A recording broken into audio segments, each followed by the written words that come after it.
Assalamualaikum dan selamat sejahtera. Saya Mutia Nur Istiqamah binti Tajuddin, memegang nomor kad metrik di 2019-2091699. Hari ini saya ingin menekankan tentang pentaksiran akhir bagi subjek HNH 3182, yaitu penghayatan etika dan peradaban.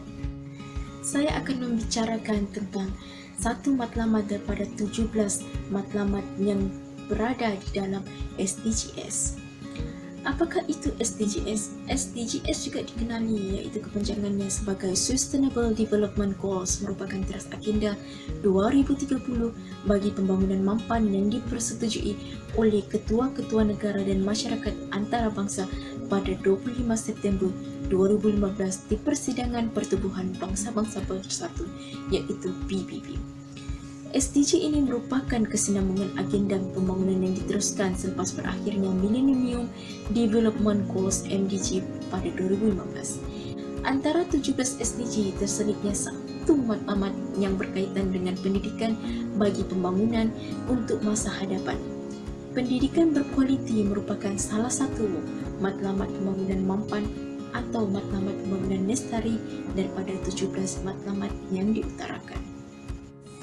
Matlamat keempat iaitu pendidikan berkualiti yang bertujuan untuk memastikan pendidikan berkualiti inklusif dan equity serta menggalakkan peluang pembelajaran sepanjang hayat untuk semua.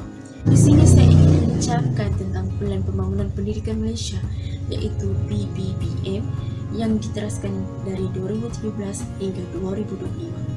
Ini adalah salah satu usaha kerajaan untuk melonjakkan sistem pendidikan Malaysia ke dalam kelompok negara-negara yang mempunyai sistem pendidikan yang terbaik dunia.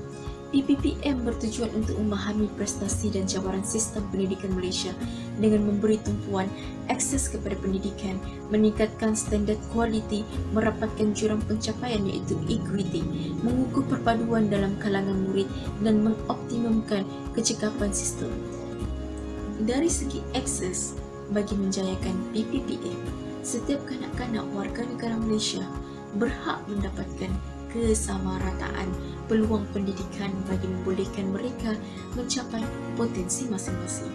Seterusnya, dari segi equity, sistem pendidikan berprestasi tinggi yang menyediakan pendidikan terbaik kepada setiap kanak-kanak tanpa mengira kedudukan geografi, gender atau latar belakang sosioekonomi. Maka dengan itu, hal ini dapat merapatkan lagi jurang pencapaian antara murid bandar dengan luar bandar, tahap sosioekonomi dan pencapaian antara gender sehingga 50% menjelang 2020. Equity atau kesesamaan dalam pendidikan sangat kritikal bagi sesebuah negara yang sedang membangun dan mempunyai masyarakat majmuk seperti Malaysia.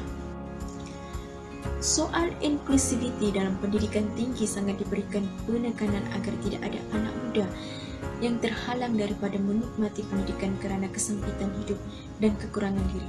4 laluan khas disediakan untuk pelajar dalam kategori keluarga berpendapatan 40% terendah, B40, orang kelainan upaya, OKU, orang asli dan etnik.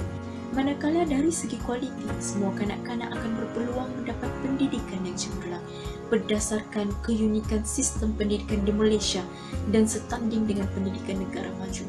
Oleh itu, dasar dan sistem pendidikan adalah dinamik kerana perlu berubah untuk disesuaikan dengan keperluan semasa dan masa hadapan. Menurut SDG, matlamat pendidikan berkualiti hanya boleh dicapai apabila soal akses dan inklusiviti atau keterangkuman dilaksanakan. Sehubungan dengan itu, Malaysia sentiasa meletakkan soal akses dan inklusiviti sebagai fokus utama dalam pendidikan tinggi, yang bukan sahaja bertujuan memenuhi matlamat pertumbuhan ekonomi tetapi kesejahteraan sejagat.